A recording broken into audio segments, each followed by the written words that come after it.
নবী বলেন উম্মতের দল তোমরা যদি নাও বুঝো ওই গাছের পাতাটা কিন্তু হাফেজের কদর জানে, হাফেজের কদর বুঝে, গাছের পাতায় জানে, জঙ্গলের বাঘ ভাল্লুক জানে, বাঘ ভাল্লুক তারাও কিন্তু একজন আলেমের কদর বুঝে জানে, গাছের পাতায় জানে, জঙ্গলের বাঘে ভাল্লুকে জানে, গর্তের পিপিলিকা জানে, পানির নিচের মাছে জানে। নবীজি বলেন কেন জানুনি? এই মাছে কয় আল্লাহ হাফেজ কোরআন আছে বিদায় তো এখনো জমিন তুমি টিকায়া রাখছো, আল্লাহ উলামায়ে কেরাম আছে বিদায় তুমি জমিন এখনো টিকায়া রাখছো, ও মালিক মাদ্রাসা আছে বিদায় এখনো জমিন তুমি টিকায়া রাখছো। অতএব মাদ্রাসা হলো জমিনের হায়াত, উলামায়ে কেরাম হলো জমিনের হায়াত, হাফেজ কোরআন হলো জমিনের হায়াত। আল্লাহ যদি হাফেজ না থাকে, আলেম জমিনে না থাকে, তোমার কোরআনের শিক্ষা যদি জমিনে বন্ধ হয়ে যায়, তাহলে তো জমিন তুমি ধ্বংস করে দিবা। এই ধ্বংসের ভিতরে আমি মাছ পড়ে যাব, এই ধ্বংসের ভিতরে আমি পিপিলিকা পড়ে যাব, এই ধ্বংসের ভিতরে আমি বাঘ ভাল্লুক পড়ে যাব। অতএব মালিক আমি বাঘ যে এখনো বেঁচে আছি, আমি গর্তের পিপিলিকা যে এখনো বেঁচে আছি, আমি পানির নিচের মাছ এখনো যে স্বাধীনভাবে ঘুরি, এই মাদ্রাসার উসিলায়। ও মালিক সমাজে সমাজে তুমি মাদ্রাসা কবুল করে নাও। মাসি দোয়া করি, পিপিলিকায় দোয়া করে, ফিফরায় কয় আল্লাহ হাফেজের হায়াত তুমি বাড়ায়া দাও। কারণ ফিফরায় জানে হাফেজের হায়াত বাড়লে ফিফরার হায়াতও বাড়ে। সুবহানাল্লাহ জোরে কোন। আলেমের হায়াত বাড়লে মাছের হায়াত বাড়ে। মাদ্রাসা জমিনে বেশি বেশি হলে জমিনের হায়াত আল্লাহ বাড়ায়। যদি মাদ্রাসা থাকে তাহলে তো আল্লাহ পাক রব্বুল আলামিন যতদিন থাকবে আমাকে জমিনের ভিতরে আল্লাহ খাওয়া পড়ার সুযোগ দিবে। মাদ্রাসা যদি না থাকে চেয়ারম্যানের চেয়ারম্যানই আল্লাহ রাখবেন না, মেম্বার মেম্বারি করার সুযোগ আর পাবে না, ব্যবসায়ী ব্যবসা করার সুযোগ আর পাবে না, কোনো কিছুই আল্লাহ জাগাতে রাখবেন না, সব কিছু আল্লাহ উলট পালট করে দিবেন। এজন্যই তো কিয়ামতের আগ মুহূর্তে আল্লাহ পাক জিব্রাইলকে বলবে, জিব্রাইল জমিন আমি ধ্বংস করে দিব, জমিন আমি ধ্বংস করে দিব, কিন্তু যেই জমিনে কোরআন থাকবে এই জমিন তো ধ্বংস করতে পারি না। যাও তুমি জমিন থেকে কোরআনের হরফগুলি উঠে নিয়ে আসো, জমিনের ভিতরে আমার কালাম থাকবে, আর গজব হবে হয় না। কোরআনের হরফগুলি তুমি উঠে নিয়ে আসো। জিব্রাইল আমিন কিয়ামতের আগ মুহূর্তে কোরআনের হরফগুলি উঠে নিবেন। আপনার ঘরের কোরআন আপনি খুলবেন, কইলা দেখবেন পাতা আছে লেখা নাই। ভারতের মুসলমান সেও কোরআন কইলা দেখবে পাতা আছে লেখা নাই। পাকিস্তানের মুসলমান দেখবে কোরআনের পাতা আছে লেখা নাই। তামাম পৃথিবীর সব মানুষগুলা দেখবে কোরআনের হরফ নাই। তখনই বুঝতে হবে আল্লাহ এই জমিন আর টিকায় রাখবেন না। এজন্য নিজে বাঁচার জন্য নিজে সুখে শান্তিতে থাকার জন্য মাদ্রাসা নিজ দায়িত্বে টিকায় রাখতে হবে। কেউ যদি কয় মাদ্রাসা আমি বন্ধ করে ফেলবো, সে নিজের পায়ে নিজে কুড়াল মারলো, আল্লাহ তার জীবনটাও বন্ধ করে দিবে। চতুর্দিক দিয়ে আল্লাহ তাকে অন্ধকারে ফেলায় দিবে। দুনিয়াতে বেঁচেও সে মরার মতো চলবে, কারণ সে কোরআনকে বন্ধ করতে চাইছে, আল্লাহ তার চতুর্দিক অন্ধকার বানায় দিবে। এই ক্ষমতা আল্লাহর আসেনি না নাই? একটু আওয়াজ দিয়া কও না যুবক, আসেনি না নাই? আরো জোরে বলো, আসেনি না নাই? আল্লাহ চাইলে মুহূর্তের ভিতরে আমার চতুর্দিক অন্ধকার বানায়া আমাকে জিন্দা একটা মুর্দা মানুষ বানায়া রাখতে পারে। এজন্য আল্লাহ পাক রব্বুল আলামিন কয়, আল্লাহ পাক কয় জানুনি কোরআন তোমাদের জন্য রহমত, কোরআন তোমাদের জন্য রহমত।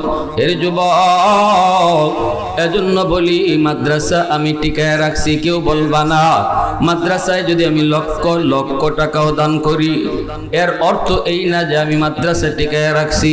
বরং নবীর হাদিস বলে তুমি বলবা, সুন্দর করে বলবা, তুমি বলবা আমি টিকায় রাখছি তা নয়, বরং মাদ্রাসার উসিলায় আল্লাহ আমাকে টিকায় রাখছে। একজন ছাত্রকে তুমি যদি খাওয়াও, লজিং রাখো, কোনো একজন ছাত্রকে যদি তুমি খাওয়াও, কখনোই কথা বলবা না আমি ছাত্র খাওয়াই, বলবা এই ছাত্রটার উসিলায় আল্লাহ আমাদেরকে খাওয়ায়। ঠিক কিনা জোরে বলেন? যদি বুঝে থাকেন আমার নবীর হাদিস, তাহলে কথাটা এভাবেই বলতে হবে, ছাত্র খাওয়াই না, বরং ছাত্রের উসিলায় আল্লাহ আমাদেরকে খাওয়ায়। প্রশংসা করব কার? আর একটু মালিকের আওয়াজ, নামটা জোরে কও, কার? ওয়াহদাত কি হিফাজত নেহি বেকুওত বাজু,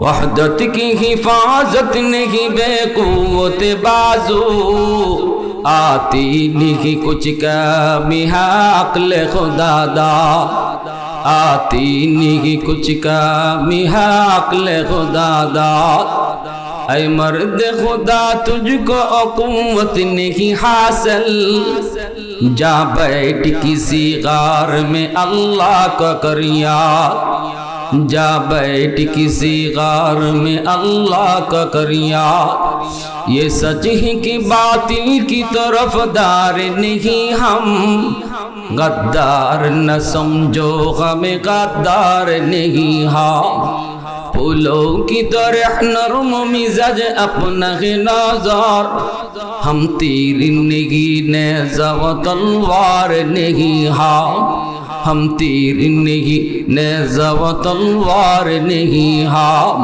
মুসলমানের আওয়াজে বলেন আল্লাহু আকবার। তাহলে নিজে বাঁচার জন্য, নিজে ফ্যামিলি নিয়ে বাঁচার জন্য, সুখে শান্তিতে বাঁচার জন্য, জমিনের হায়াত বাড়ানোর জন্য নিজের সন্তানকে আলেম হাফেজ বানানো দরকার, আসেনি না নাই?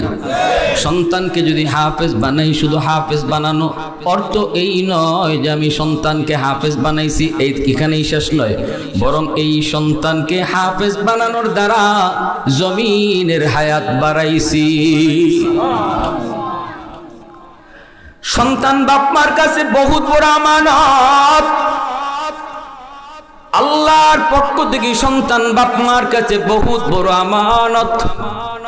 আমানত বলা হয় যে জিনিস দখলে আমার, কিন্তু মালিক আমি না, মালিক হলেন অন্য কেউ, মালিক আমার আল্লাহ। সন্তান দখলে আমার, কিন্তু মালিক হলেন আল্লাহ। আমানতের বস্তু ব্যবহার করার তরিকা হলো নিজের মর্জি, ব্যবহার করা যায় না, মালিকের মর্জি মতো ব্যয় করতে হয়। এজন্য সন্তান যদিও দখলে আমার, এই সন্তানের ব্যাপারে আমার কোনো মর্জি চলবে না, মর্জি চলবে আল্লাহর। সন্তানকে কি খাওয়াবো, সন্তানকে কি দেখাবো, সন্তানকে কি পড়ালেখা করাবো, সন্তানকে কেমন পোশাক পরাবো, সন্তানের কানে আমি কি শোনাবো, সন্তানের চোখে আমি কি রেকর্ড করাবো, এই ব্যাপারে বাপ মার নিজস্ব কোনো সিদ্ধান্ত চলবে না। যদি চালাই তাহলে খিয়ানতকারী হইয়া কিয়ামতের ময়দানে দাঁড়াতে হবে। আর আল্লাহর মর্জি যদি চালাই, আমানতদার হইয়া আল্লাহর সামনে পুরস্কার নিব। সন্তান আল্লাহর পক্ষ থেকে আমানত। এজন্য আমার সন্তান কি পড়বে, কি শিখবে, আমার সন্তানের প্রথম শিক্ষক হলাম আমি বাবা, আমার সন্তানের প্রথম শিক্ষক হলো আমি মা, আমার সন্তানের প্রথম বিদ্যালয় হলো তার ঘর। দুনিয়াতে আইসে ঘরে ঢুক, তার বাপমার ঘরে পাইছে, এই ঘর হলো তার প্রথম মাদ্রাসা, আর বাপমা হলো প্রথম শিক্ষক। এইবার বাপমা সন্তানকে তুমি কি শিখাইবা? সর্বপ্রথম শিক্ষকের কাছ থেকে সর্বপ্রথম মাদ্রাসায় সন্তান যা শিখে, এই শিক্ষাটা মরণ পর্যন্ত আসর থাকে। কারণ শিশুকালটা হলো শিশুদের কাদামাটির মতো, কাদামাটির ভিতরে আপনি যা লিখতে চাইবেন লিখতে পারবেন, কিন্তু মাটি যদি শক্ত হয়ে যায় লিখতে চাইলেও লেখা যায় না। সন্তানের দিল দিমাগ হলো কাদামাটির মতো, এই কাদামাটির মধ্যে আপনি যা লিখবেন লিখতে পারবেন। সন্তান আমার ছোট্ট অবুঝ, আমি মনে করি আমি বুঝে না, কিন্তু না, আমার নবীর হাদিস বলে সন্তান সব বুঝে, দুধের বাচ্চায় সব বুঝে। এই দুধের বাচ্চাটার চোখ হলো ভিডিও রেকর্ডার, কান হলো তার অডিও রেকর্ডার। ঘরের ভিতরে যা সে দেখে এগুলা চোখে রেকর্ড করে, কানের মধ্যে যে সে যা ঘরে শুনে কানের ভিতরে সে রেকর্ড করে রাখে। যখন সন্তান বড় হয় এতদিন যা ঘরে রেকর্ড করেছে তাই সাপ্লাই দেয়। আমি যদি আমার সন্তানের কানে গান রেকর্ড করাই, ঘরের মধ্যে যদি গান বাজে, গানের আওয়াজ কানের মধ্যে রেকর্ড করে রাখবে, এই সন্তান বড় হয়ে গান প্রিয় হবে। যদি সন্তানের কানের মধ্যে কোরআন তেলাওয়াত রেকর্ড করাই, মা যদি কোরআন তেলাওয়াত করে, বাবা যদি ঘরে কোনো এক টাইমে কোরআন তেলাওয়াত করে, তেলাওয়াতের আওয়াজটা শিশু বাচ্চার কানের মধ্যে রেকর্ড হয়ে থাকে, বড় হলে পরে সে কোরআনের পক্ষে আওয়াজ তুলবে। আর যদি গান রেকর্ড হয় তাহলে গানের পক্ষে থাকবে, কোরআনের তেলাওয়াত যদি রেকর্ড হয় কোরআনের পক্ষে থাকবে। এইবার আমি বাবা সিদ্ধান্ত নিব আমার সন্তানের চোখে আমি কি রেকর্ড করাবো। আমি কি আমার সন্তানের চোখে গান বাজনার দৃশ্য, নাটক সিনেমার দৃশ্য রেকর্ড করাবো, নাকি নামাজ পড়ার দৃশ্য রেকর্ড করাবো, কোরআন তেলাওয়াত করার দৃশ্য রেকর্ড করাবো। সন্তানের কানে আমি গান বাজনা রেকর্ড করাবো, নাকি সন্তানের কানে আমি কোরআন তেলাওয়াতের আওয়াজ রেকর্ড করাবো। এই সিদ্ধান্ত নিতে হবে মা, এই সিদ্ধান্ত নিতে হবে বাবা। যদি আমি সিদ্ধান্তে সঠিক হই সন্তানের ভবিষ্যৎ আলোকিত হবে, আর যদি আমার সিদ্ধান্ত রং হয় সন্তানের ভবিষ্যৎ অন্ধকার করার পিছনে আমি বাপ মা দায়ী। এই কথাটা যদি আমি বলতাম তাহলে আপনারা আমার উপর বিরক্ত হতেন। কথাটা আমার নবী বলেছেন, আল্লাহর নবী বলেন, কুল্লু মাউলুদিন ইউলাদু আলাল ফিতরা ফাআবাওয়াহু ইউহাব্বিদানিহি আও ইউনাসসিরানিহি আও ইউমাজ্জিসানিহি। নবীজি বলেন সমস্ত সন্তান দুনিয়াতে আসে আল্লাহর পরিচয় লইয়া। সকল সন্তান দুনিয়াতে যখন আসে তখন সে একদম নিষ্পাপ, আল্লাহর ওয়ালি। মঈনুদ্দিন চিশতি, আব্দুল কাদের জিলানী যেমন আল্লাহর ওয়ালি, নবীজি বলেন আমার আপনার সন্তানও দুনিয়াতে আল্লাহর ওলি, এমন ওলি হইয়াই দুনিয়ায় আসে। আরো আসতে কোন সুবহানাল্লাহ। খুশি না আপনারা? দুনিয়াতে সন্তান আব্দুল কাদের জিলানীর মতো ওলি হয়ে আসে, মঈনুদ্দিন চিশতির মতো ওলি হয়ে আসে। আল্লাহর এমন চিনে আল্লাহর মারিফত তার অন্তরের ভিতরে থাকে। এরপরে নবীজি বলেন তার বাপ মা ফাআবাওয়াহু ইউহাব্বিদানিহি আও ইউনাসসিরানিহি আও ইউমাজ্জিসানিহি। নবীজি বলেন তার মা তার বাবার ভুল সিদ্ধান্তের কারণে এই সন্তান ইহুদি হয়, এই সন্তান নাসারা হয়, এই সন্তান মুশরিক হয়, এই সন্তান গাঞ্জাখোর হয়, এই সন্তান বেনামাজি হয়, এই সন্তান পথভ্রষ্ট হয়। মা বাবার ভুল সিদ্ধান্তের কারণে, কারণ ঘরের মধ্যে আইসে তার বুজুর্গি নষ্ট করার জন্য যা কিছু আছে বাপ মায় তা আয়োজন করে রাখছে। টাইম টু টাইম টেলিভিশন চলে, অথচ টাইম টু টাইম কোরআন তেলাওয়াত হয় না। মুসলমানের ঘরে দিন যায়, সপ্তাহ যায়, মাস চলে যায়, মুসলমানের ঘরে কোরআন তেলাওয়াত হয় না। অথচ এমন ঘর আছে দিন ও প্রতিদিন টাইম টু টাইম টেলিভিশন চলে। ইন্ডিয়ান নাটকের টাইম কোন টাইম এটা মা বোনেরা খুব ভালো জানে। এজন্য টাইম আইবার আগেই দেখবেন রান্না শেষ। কিরি এত আগে রান্না শেষ, দেখবেন অন্য দিন দেরি হয়, আজকে খুব তাড়াতাড়ি। ঘটনা কি হয়েছে? হয় নাটকের টাইম গেছে।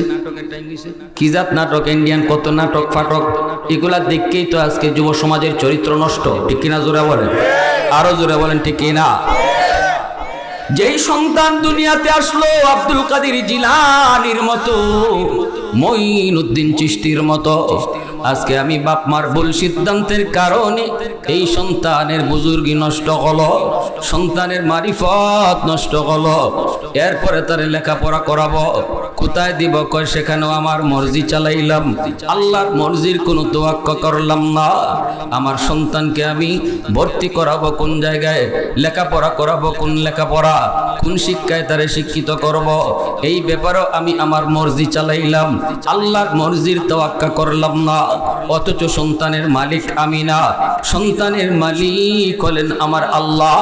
এই সন্তানের লেখাপড়ার ব্যাপারেও নিজের কোনো চিন্তা চলবে না, চলবে সিদ্ধান্ত মালিকের, যিনি সন্তানের মালিক। ঠিক না? আমার সন্তানের লেখাপড়া শুরু হবে যিনি মালিক তার পরিচয় দিয়া, ঠিক না? কে তোমার খালিক, কে তোমার মালিক, ওই মালিকের পরিচয় নিয়ে আমার সন্তানের লেখাপড়া শুরু হবে। কিন্তু না, আমি তা করলাম না, আমি আগডুম বাগডুম গোড়াডুম সাজে কইয়া পড়ালেখা শুরু করাইলাম। আগডুম বাগডুমের মাঝে আল্লাহর পরিচয় আছে? আল্লাহর পরিচয় নাই। যেই পড়ালেখার মধ্যে আমার আল্লাহর পরিচয় নাই, এটা পড়ালেখা ওইতুই পারে না। এজন্যই তো মায়ার নবী কি জিব্রাইল আমিন জাবালে নূরের মধ্যে যখন জিব্রাইল বলেন নবী গো আপনি পড়েন ইকরা, আল্লাহর নবী বলেন আনা বিকারিন, আমি পড়া জানি না। জিব্রাইল আবার কয় পড়েন ইকরা, নবী কয় আমি পড়া জানি না। জিব্রাইল আবার বলেন নবী গো আপনি পড়েন, নবী কয় আমি পড়া জানি না। যখনই জিব্রাইল কয় পড়েন আপনি আপনার রবের নামে, পড়েন আপনি আপনার রবের নামে, তখনই নবী পড়া শুরু করে দিছেন। এর মানে নবী বুঝাইছেন জিব্রাইল তুমি যে আমাকে 3 বার বলেছো পড়ো পড়ো পড়ো, যেই পড়ায় আমার রবের নাম নাই এই পড়া আমি নবী পড়তে রাজি না। আওয়াজ দিয়ে কোন না সুবহানাল্লাহ, মুসলমানের আওয়াজে সুবহানাল্লাহ কোন। আপনারা সিলেটের মানুষ কুতবুল আলম শেখুল ইসলাম হুসাইন আহমদ মাদানী রহমতুল্লাহ আলাইহি বলতেন সিলেটের মানুষের সাথে মদিনার মানুষের মিল পাওয়া যায়। কুতবুল আলম বলতেন সিলেটের মাটির সাথে মদিনার মাটির মিল পাওয়া যায়। আল্লাহু আকবার। জগতের কুতুব সিলেটের এমন প্রশংসা তিনি করে গেছেন, জীবনভর রমজান কাটাইলেন সিলেটের মানুষের সাথে, ঈদের নামাজ পড়লেন সিলেটের মানুষের সাথে। ঈদের নামাজটা মানুষ আপনজন প্রিয়জনের সাথে পড়ে, কিন্তু কুতবুল আলম শেখুল ইসলাম হুসাইন আহমদ মাদানী রহমতুল্লাহ আলাইহি তিনি সিলেটের মানুষকে পরিবারের আপনজন থেকেও বেশি আপন জানতেন। এজন্য ঈদের নামাজও আমরা সাথে পড়ছেন, আপনারা সাথে পড়ছেন। আলহামদুলিল্লাহ জোরে বলেন, জোরে বলেন। তাহলে সুবহানাল্লাহ আলহামদুলিল্লাহ একটু জোরে বললে কোনো গুণ হইব? একটু আওয়াজ দিয়ে কোন গুণ হইব? এজন্য আমার ভাইরা, আমার সন্তান আল্লাহর পক্ষ থেকে আমার কাছে আমানত। আমার সন্তানের লেখাপড়া শুরু হবে আল্লাহর পরিচয় দিয়া। বাইরে এজন্য বলি আপনি ডাক্তার বানাবেন, ইঞ্জিনিয়ার বানাবেন, প্রফেসর বানাবেন, উকিল বানাবেন, পাইলট বানাবেন, বানান, আপত্তি নাই, নিষেধ করব না। সবাই যদি মুফতি সাহেব হয় ডাক্তার হবে কে? সবাই যদি মুহাদ্দিস হয় ইঞ্জিনিয়ার হবে কে? বানান, ইঞ্জিনিয়ার বানান, ডাক্তার বানান, কিন্তু আমাদের কথা এক জায়গায়। আপনার সন্তান ডাক্তার হবে, ডাক্তার তার বড় পরিচয় নয়, তার সবচেয়ে বড় পরিচয় হলো সে মুসলমানের সন্তান। এজন্য সবার আগে তারে মুসলমানি শিখাও, সবার আগে তারে আল্লাহর পরিচয় শিখাও, এরপরে তারে ডাক্তার বানাও। মুসলমানি লইয়া সে ডাক্তার হোক, মুসলমানি লইয়া সে ইঞ্জিনিয়ার হোক, মুসলমানি লইয়া সে পাইলট হোক, তাহলে বাপ মার দায়িত্ব আদায় হবে। সন্তান কিয়ামতের ময়দানে বাপ মার বিরুদ্ধে কোনো মামলা দিবে না। আর যদি আমি মুসলমানি না শিখাইয়া তারে ডাক্তার বানাই, মুসলমানি না শিখাইয়া তারে ইঞ্জিনিয়ার বানাই, আগডুম বাগডুম গোড়াডুম সাজে শিখাইয়া তারে ডাক্তার বানাইলাম, ব্যাঙ্গের ফাল আর সাইকেল দৌড়ানি শিখাইয়া তারে ইঞ্জিনিয়ার বানাইলাম, তার দিলের ভিতরে আখিরাতের কোনো ফিকির ঢুকানো হলো না। এ জীবন জীবন নয়, মরণের পরের জীবনটাই আসল জীবন। এই শিক্ষা আমার সন্তানের দিলে দেওয়া হয় নাই। ডাক্তার হইছে ঠিক, কিন্তু মানুষ হতে পারে নাই। 20,000 টাকার লোভে পইরা নরমাল ডেলিভারি কেসের রোগীকে বলবে সিজার করতে হবে, নইলে মাও মরবে, বাচ্চাও মরবে। 20,000 টাকার লোভ ঢুকছে ডাক্তারের। বলুন তো, যেই ডাক্তার নরমাল ডেলিভারি কেসের রোগীকে কয় সিজার করতে হবে, অপারেশন লাগবে, টাকার লোভ ঢুকছে। সারা জীবনের জন্য যেই মেয়েটাকে, যেই মাকে অসুস্থ বানায়, এই ডাক্তারকে ডাক্তার বলবেন নাকি ডাকাত বলবেন?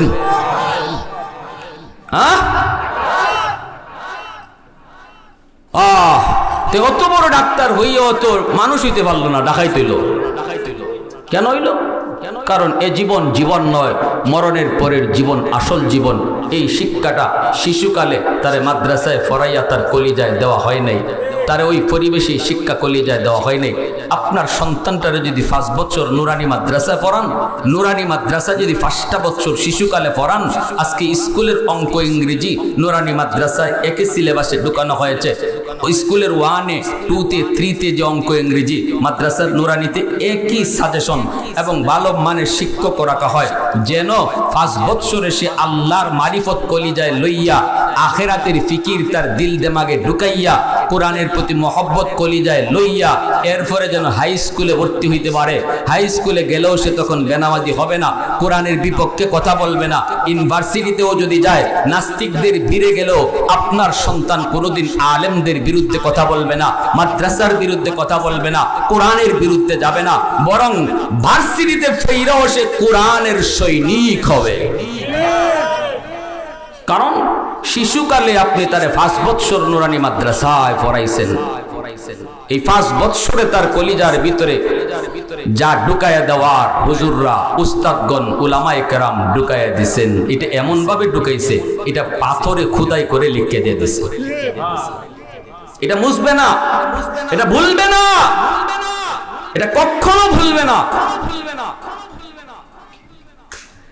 এজন্য আমি বলবো, ডাক্তার বানাবেন, ইঞ্জিনিয়ার বানাবেন, আমাদের আপত্তি নাই, কিন্তু 5 বছর মাদ্রাসায় পড়াও, আল্লাহর নাম লইয়া সে পড়া শুরু করো। কার নাম লইয়া? জোরে বলেন, কার নাম লইয়া? যিনি বানাইছেন, যিনি খালিক, যিনি মালিক, তার নাম লইয়া তার পড়ালেখা জীবনের শুরু হোক।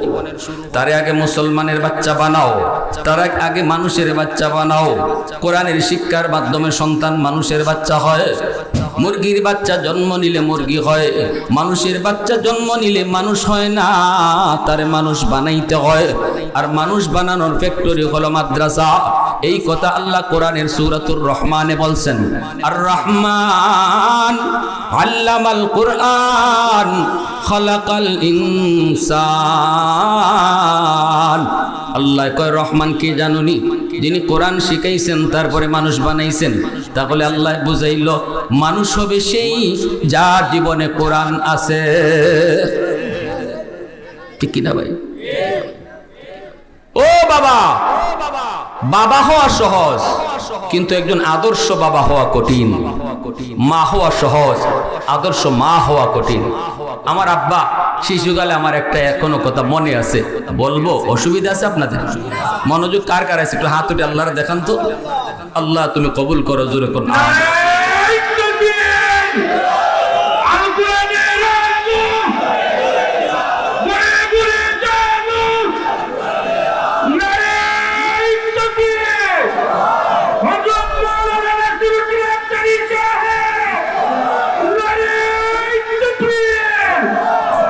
যে কথা বলি ভাই শুনেন, মন দিয়ে শুনেন। আসলে আমাদের গন্ডগোল কোন জায়গায়, ওষুধ দিমু কোন জায়গায়? আগে তো রোগ ধরতেইব, রোগ না ধইরা ওষুধ দিলে লাভ হইব? রোগ হইল আসমানে, আপনি ডাক্তার ধরছেন জমিনে। আগুন লাগছে শেরপুর, আপনি পানি দিন ফরিদপুর। জোরে মাতবা। আগুন লাগছে শেরপুর, পানি দেন ফরিদপুর। হুজুর পানি ভরা দিন, কি তুইছে? ইয়া আল্লাহ হুজুর, ফুলা তো ইবাই হিবাই যায়, কোনো কতই বলে না, উল্টা আরো যেমন চায় তা করে। হুজুর পানি ভরা দেন, পানি ভরা দেন।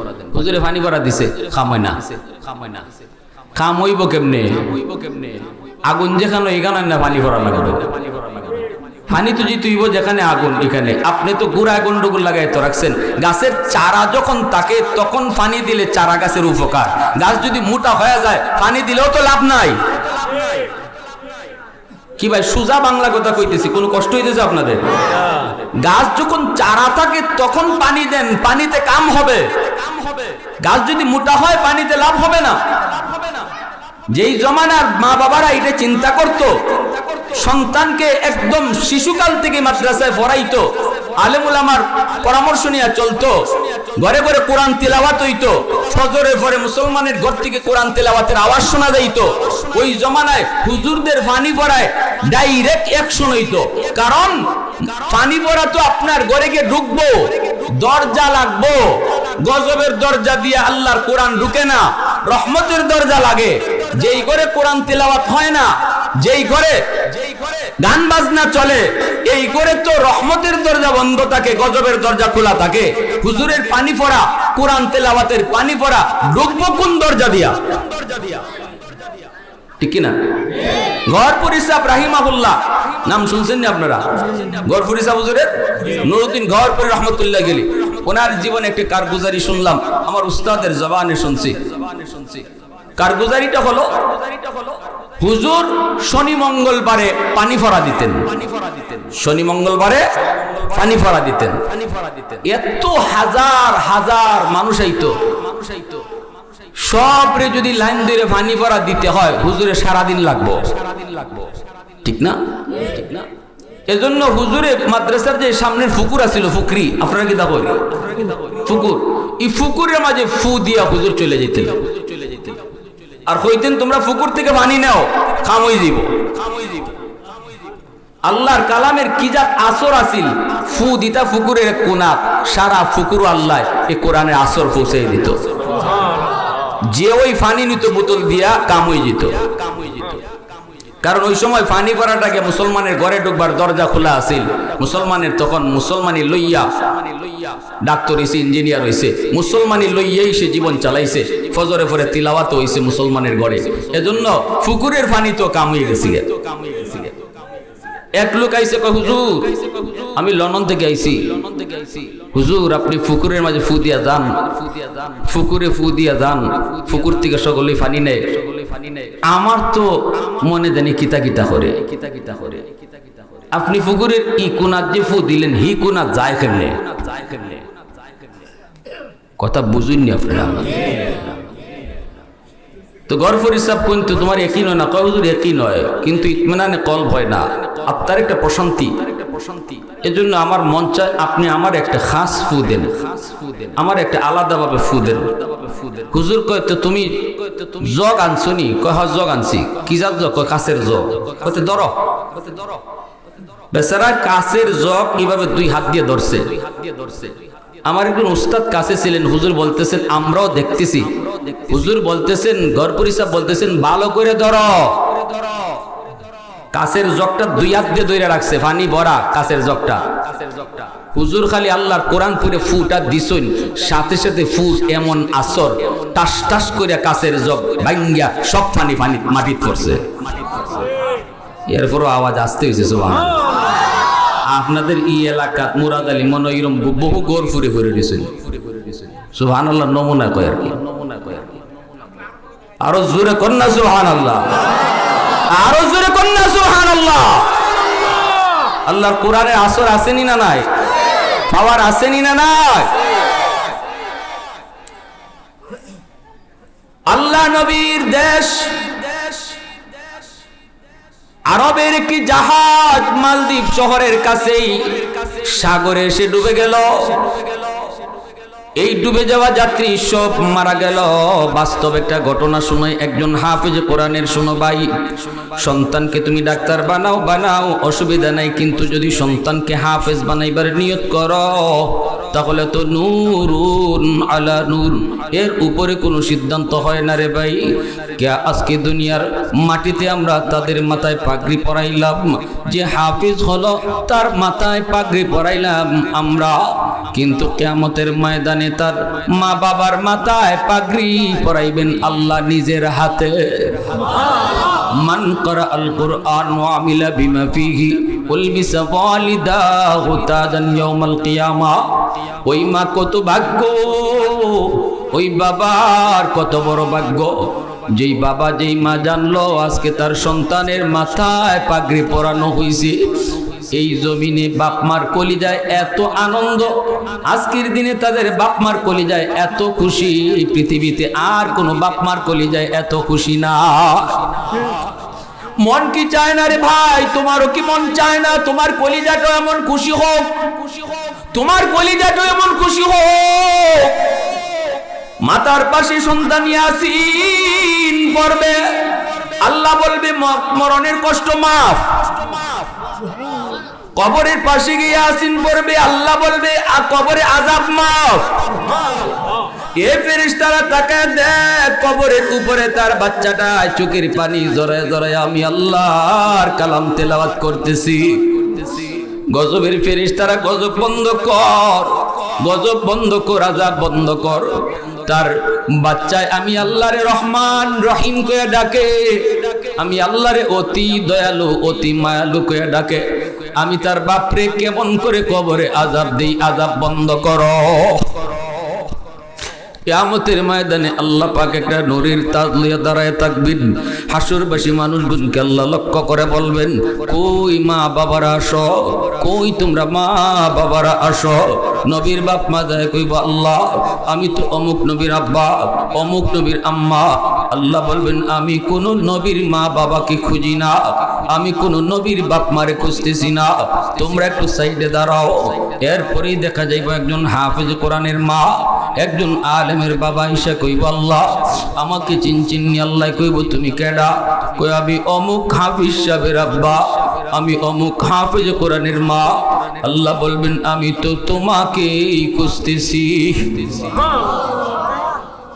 দুনিয়ার জমিনে 10টা বাচ্চা, 100টা বাচ্চার ভিতরে 90টা বাচ্চাই স্কুল কলেজের দিকে গেল, কিন্তু তুমি তোমার বাচ্চাটারে নিয়ে মাদ্রাসার দিকে গেছো। সমাজের মানুষ তোমারে কত কথা বলছে, মাদ্রাসায় কেন পড়াও, মাদ্রাসায় পড়লে খাইব কেমনে, চলবো কেমনে, সরকারি কোনো সার্টিফিকেট নাই, কেমনে চলবো কেমনে খাইব। কিন্তু এতগুলা কথা শোনার পরেও তুমি পিছপা হও নাই। আমি আল্লাহকে খুশি করার জন্য কলিজার টুকরা সন্তানটারে নিয়ে মাদ্রাসার দিকে রওনা দিছ। ওই দিনই আমি আল্লাহ তুমি বাবার উপর খুশি হইয়া, ওই দিনই আমি আল্লাহ তুমি মার উপর খুশি হইয়া নিজের হাতে পাগড়ি বানায় রাখছি। তোমার সন্তানের মাথায় পাগড়ি পরাবে মানুষ, আর তোমরা বাপ মার মাথায় পাগড়ি পরাইমু আমি আল্লাহ। ধন্য ধন্য ওই মা ওই বাবা, যেই বাবার সন্তান হাফেজ হইছে, আলেম হইছে। বাইরে দুনিয়া বেশি দিনের নারী যুবক, আজ আছো কাল নাই, এখন নয় তখন, আজ নয় কাল সবাইকে কি পথের প্রতীক হতে হবে। কিন্তু দুনিয়ায় যদি একটা সন্তান হাফেজ আলেম তুমি বানিয়ে যাইতে পারো, দুনিয়ায় বাবা হওয়া তুমি সার্থক। জাহাজ ডুবে গেল, সবগুলি যাত্রী মারা গেল। একটা বাস্তব ঘটনা শোনাই, একজন হাফেজের কারগুজারি। মনোযোগ আছে আপনাদের সবার? আলহামদুলিল্লাহ। একটু আবারও হাতটা তুইলা দেখান, মনোযোগ কার কার আছে? আল্লাহ তুমি কবুল করো, জোরে কোন আমিন। আর একটু জোরে কোন আমিন। সবগুলি যাত্রী মারা গেল নৌকা ডুবে। একজন হাফেজে কোরআনকে আল্লাহ তার কুদরতে বাঁচায় নিলেন। কাঠের উপরে হাফেজ সাহেব ভাসতেছে, আল্লাহ তার কুদরতে বাঁচায় নিলেন। মালদ্বীপের মানুষগুলি তখন আল্লাহকে চিনে না, কেউ তারা মুসলমান না, পুরা দেশটা হলো মূর্তি পূজারী, অগ্নি পূজারী, সবাই তারা মূর্তির পূজা করে। জেলেরা মাছ ধরতে নদীতে নামলো, দেখে সাগরের পানিতে কাঠের মধ্যে ভাসতেছে একটা ছোট্ট বালক। দাড়ি নাই, মুছ নাই, চেহারা এত সুন্দর, এত সুন্দর চেহারা দিয়ে যেন সূর্যের আলো টপকায়। সুন্দর তো হবেই, কারণ জন্ম হলো আমার নবীর দেশে। জেলেরা ছেলেটাকে নৌকায় তুললো। কে সেই ছেলে? যদিও তার বয়স কম, কিন্তু সিনায় আল্লাহর 30 পারা কোরআন। তাহলে বোঝা গেল কোরআন সিনায় নেওয়া কোনো বাহাদুরি নয়। মন্ত্রীর পুরা হইলি হাফেজ হইতে পারে না, চেয়ারম্যানের পোলা হইলি হাফেজ বানানো যায় না, মেম্বারের পোলা হইলি হাফেজ বানানো যায় না। টাকার জোরে সন্তানকে হাফেজ বানানো যায় না। টাকা দিয়া বাঘ হরিণের চোখ কিনা যায়, কিন্তু টাকা দিয়া সন্তানকে হাফেজ বানানো যায় না। আল্লাহর একান্তই দয়া, আল্লাহ যেই সিনাটাকে পছন্দ করেন, যেই দিলটারে আল্লাহ পছন্দ করেন, ওই সিনার মধ্যে আল্লাহ তার কালামকে আমানত রাখেন। তার মা তার বাবা দুইজনে কান্দাকাটি দীক্ষা, মায়ও যখন কান্দে আল্লাহ আমার সন্তান রে তুমি হাফেজ বানাই, বাবাও যখন কয়, আল্লাহ যখন দেখে তার বাবা আলেমদেরকে দেখলে এত ভক্তি করে, এত শ্রদ্ধা করে, আল্লাহ যখন দেখে তার মা হাফেজ সাহেবরে দেখলে যে মায়া করে, তখন আল্লাহর মায়া লেগে যায়। আল্লাহ কইতে নেও তোমার পুত্র আমি হাফেজ বানাইয়া দিই। উলামায়ে কেরামের প্রতি বিদ্বেষ রাখিয়া, মাদ্রাসার ছাত্রদের প্রতি খারাপ ধারণা রাখিয়া কোনদিন তার আওলাদ থেকে আলেম হবে না, হাফেজ হবে না। যদি সন্তান হাফেজ আলেম বানাইয়া আল্লাহর হাতে ফাগরি পড়তে হয়, শর্ত হলো মাদ্রাসাকে দিল দিয়া ভালোবাসো, উলামায়ে কেরামকে অন্তর দিয়া ভালোবাসো। এই ভালোবাসাটা দেখলেই আল্লাহ তোমার সন্তানকে কবুল করে নেবে। কষ্ট হইতেছে, নৌকায় তুল্লা বাজারে উঠাইলো বিক্রি করব, তখনকার সময় মানুষ বেচা কেনা হইতো, মালদ্বীপের বাজারে তুললো এই হাফিজ সাহেবরে বিক্রি করব। এত চড়া দাম, এত চড়া দাম চাইলো, কেউ কিনতে পারে না। চেহারাটা তো বড় সুন্দর, দেখলেই বড় মায়া লাগে, কেউ কিনতে পারে না। একজন হিন্দু মহিলা, তার কোনো ছেলে সন্তান নাই, আছে শুধু একটা মেয়ে সন্তান, স্বামীও নাই, সম্পদের তার কোনো অভাব নাই। মহিলার কানে যাওয়া মাত্রই মহিলায় মনে মনে ভাবলো আমার মেয়েটাকে উপযুক্ত হলে তো বিয়ে দিয়ে দিব, এরপরে আমাকে কে পালবে, কে খাওয়াবে, আমিও তো একদিন বৃদ্ধা হয়ে যাব, তাহলে তো আমার একটা ছেলে প্রয়োজন, টাকা যা লাগে আমি ছেলেটাকে কিনে আনবো। মহিলা বাজারে গিয়ে হাজির, জেলেদেরকে বলল টাকা কত লাগবে তোরা বল, কয় এত টাকা, কয় নে। ছেলেটারে কিনে নিয়ে আসলো, বড় আদর করে হাফেজ সাহেবরে, কিন্তু সে যে কোরআনের হাফেজ এটা তো মহিলায় জানে না, কারণ মহিলা তো হিন্দু আর ছেলে তো কোরআনের হাফেজ।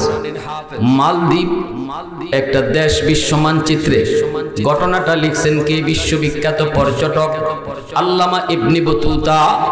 কোন কিতাবের ভিতরে? তার প্রসিদ্ধ কিতাব রিহলাতে ইবনে বতুতা। এই কিতাবের ভিতরে তিনি বাস্তব ঘটনা লিখছেন, যেটা আজ থেকে 300 বছর আগের বাস্তব ঘটনা। এইবার মহিলাকে মা কয়, মহিলাও সন্তান, বোনটায় তারে ভাইয়া কয়, সেও তারে বোন কয়, এইভাবেই সুন্দর চলছে। একদিন মহিলা কান্না করেন, হাফেজ সাহেব কয় মা তুমি কেন কান্না করো?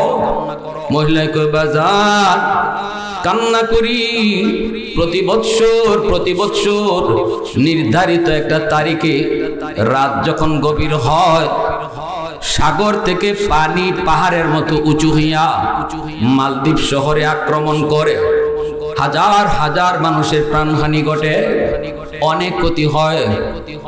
বাদশাহ ঘোষণা দিল জ্যোতিষীদেরকে, এই জ্যোতিষীরা জ্যোতিষী বিদ্যা পরে বের করো, গণকেরা গণনা করে বের করো, কেন এমন হয়, এর থেকে বাঁচার উপায় কি?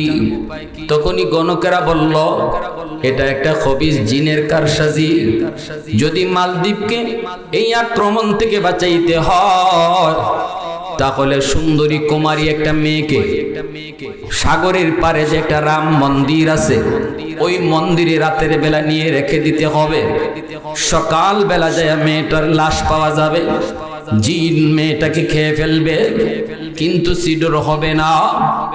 বাদশাহ কয় সুন্দরী মেয়েদের তালিকা তৈরি করো, প্রতি বছর লটারি দাও, লটারিতে যেই মেয়েটার নাম উঠবে এই মেয়েটাকে আমরা মন্দিরে রেখে দিব। এ বাবা শুন, এই বছর লটারিতে আমার কলিজার টুকরা মেয়েটার নাম উঠে গেছে।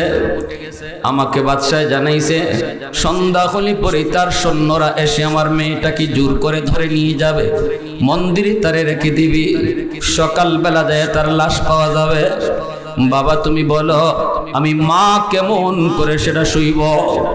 এত আদরি সন্তান, এত মায়া করে তারে বড় করলাম, আজকে মার চুকির সামনে মরণের ঘাটে যাবে, কেমনে মা সেটা সইব।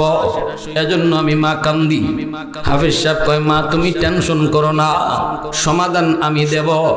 আমার বোনের কোনো ক্ষতি হবে না, ক্ষতি হতেও আমি দেব না, আবার সিডরও হবে না, জিনেও পানি তুলতে পারবে না, মালদ্বীপেরও কোনো ক্ষতি হবে না, সমাধান আমি দেব।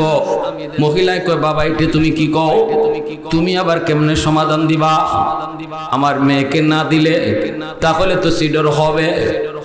সাগরের পানি মালদ্বীপ শহরের উপর আক্রমণ, এই আক্রমণের দ্বারা তো অনেক অনেক ক্ষতি হবে। এমনি হাফেজে কোরআন কয়, মা তুমি মনে করেছো জিনের শক্তি বেশি, আমার সিনার মধ্যে আল্লাহর 30 পারা কোরআন। ওই খবিস জিনের শক্তি থেকে কোরআনের শক্তি হাজার হাজার গুণ বেশি। মহিলায় কোরআন কি জিনিস বুঝে না, বুঝে না, বুঝার কথাও না। মহিলা তো মুসলমানই না, কেমনে কোরআন বুঝবে, কোরআনের মহত্ব বুঝবে, কেমনে কোরআনের বড়ত্ব বুঝবে? মহিলায় কই, বাজান তাহলে কেমনে তুমি কি করবা, আমার তো বুঝে আসে না। হাফেজ সাহেব কই, মা গো আমার বোনের জামা কাপড় পরাইয়া, আমার বইনের জামা কাপড় আমারে পরাইয়া পালঙের মধ্যে মেয়ে লোক বানাইয়া বসায়া রাখো, এরপরে বোনটারে নানার বাড়ি পাঠাইয়া দাও, আমাকে মেয়ে লোক মনে কইরা ওরা নিয়ে মন্দিরে রাখো, এরপরে যা হয় আমি বুঝবো। সুবহানাল্লাহ, সুবহানাল্লাহ। এরপরে যেটা হয় আমি বুঝবো। আমার বোনের কাপড় পরাইয়া, আমার বইনের জামা কাপড় পরাইয়া মেয়ে লোক সাজায় বসায় রাখো, এরা আমার মেয়ে লোক মনে করে এনে মন্দিরে রাখো, আর দেখি জিনের কদ্দুর শক্তি আছে, কেমনে খায়, কেমনে খায়। মহিলা মানুষ কোরআনের মহত্ব বড়ত্ব বুঝে না। মহিলা এইবার কয়, না বাবা আমি তোমাকে হাতছাড়া করব না, যদি তোমারে খেয়ে ফেলে। হাফেজ সাহেব কয়, মা তুমি ভরসা রাখো, আমার সিনায় যে কোরআন, এই কোরআনের পাওয়ার জিনের পাওয়ারের চেয়ে হাজার হাজার গুণ বেশি। বিন্দু পরিমাণ ক্ষতি আমার করতে পারবে না, কারণ যেই সিনায় কোরআন থাকে নবী বলেন এই সিনাকে জাহান্নামের আগুন পর্যন্ত জ্বালাইতে পারে না। আল্লাহ, যেই সিনায় কোরআন থাকে এই সিনাকে জাহান্নামের আগুনও জ্বালাইবার সাহস রাখে না। কয় ঠিক আছে বাবা। মহিলা এরপরও তো বুঝে না, মনরে বুঝ দিব কি কইরা। সন্ধ্যা হয়ে গেছে, সন্ধ্যা হইতেই দেখা যায় সরকারি ফৌজরা এসে দরজায় নক করছে। দরজায় নক করতেই মহিলা দরজা খুলছে, খুইলেই দেখে সরকারি সৈন্য। দেখা মাত্রই তো হিন্দু মহিলা তো রাম রাম রাম রাম। হাফেজ সাহেব কয়, কে রাম? রামে কোনো কাম হইতো না, আল্লাহর নাম কো। রামে কোনো কাম হইব? রামে কোনো কাম হয়? রাম রাম রাম। হাফেজ সাহেব কয়, মাগো রাম না। সরকারি সৈন্যরা ভিতরে ঢুকলো, ঢুকি দেখি পালঙের মধ্যে সুন্দর, এত সুন্দর চেহারার একটা সুন্দরী কুমারী মেয়ে বসা। আপনারা আমার ওয়াজ বুঝলে বলেন এটা মেয়ে না ছেলে? মাশাআল্লাহ, সবার হুশ আছে তো, সজাগ তো সবাই? মেয়ে না ছেলে? কিন্তু সরকারি সৈন্যরা বুঝতেছে মেয়ে, কারণ বইনের কাপড় পইরা মেয়ে লোক সাজ্জা সে বসা, দাড়ি নাই মুছ নাই, বোঝা যায় না। দাড়ি নাই মুছ নাই, কম বয়সে হাফেজ কোরআন ওই তো পারেনি না, পারে না? দেখছেন নি আপনারা? কম বয়সের হাফেজ ঠিক মতন নাম কইতে পারে না, এরপরও কোরআনের হাফেজ হয়ে যায়। বোঝা গেল এটা আল্লাহর অশেষ দয়া ছাড়া সম্ভব না, ঠিক না? আল্লাহর অশেষ দয়া ছাড়া সম্ভব। সুম্মা আওরাসনাল কিতাব আল্লাযীনা ইসতাফাইনা মিন ইবাদিনা। আল্লাহ পাক কয়, হাজারো হাজারো বান্দা বান্দির ভিতর থেকে যার সিনাকে আমি আল্লাহ চয়েস করি, তাকেই আমি আমার কোরআনের ওয়ারিস বানাই। আলেম সবাই হইতে পারবে না, হাফেজ সবাই হইতে পারবে না। আল্লাহ নিজে নির্বাচন করেন কারে আল্লাহ হাফিজ বানাইবেন, কারে আল্লাহ আলেম বানাইবেন। সুবহানাল্লাহ। এজন্য রে ভাই, কপাল লাগে একজন হাফেজের বাপ হইতে। কপাল কপাল লাগবে একজন হাফেজের মা হইতে। এটা আল্লাহর নিজের নির্বাচন, আল্লাহর নিজের নির্বাচন। আল্লাহ কয় এটা তোমারও ইখতিয়ার না, আমি আল্লাহ যদি চাইতে হবে। আফসোস লাগে না? আহা, আমার আব্বা স্কুল থেকে মাদ্রাসায় দিলা, আমার চাচারা কেউ রাজি না। না না, পোলারে মাদ্রাসায় দিও না, চলবো কেমনে, খাইবো কেমনে। এটা তো আমরাও কই, ঠিক না নি?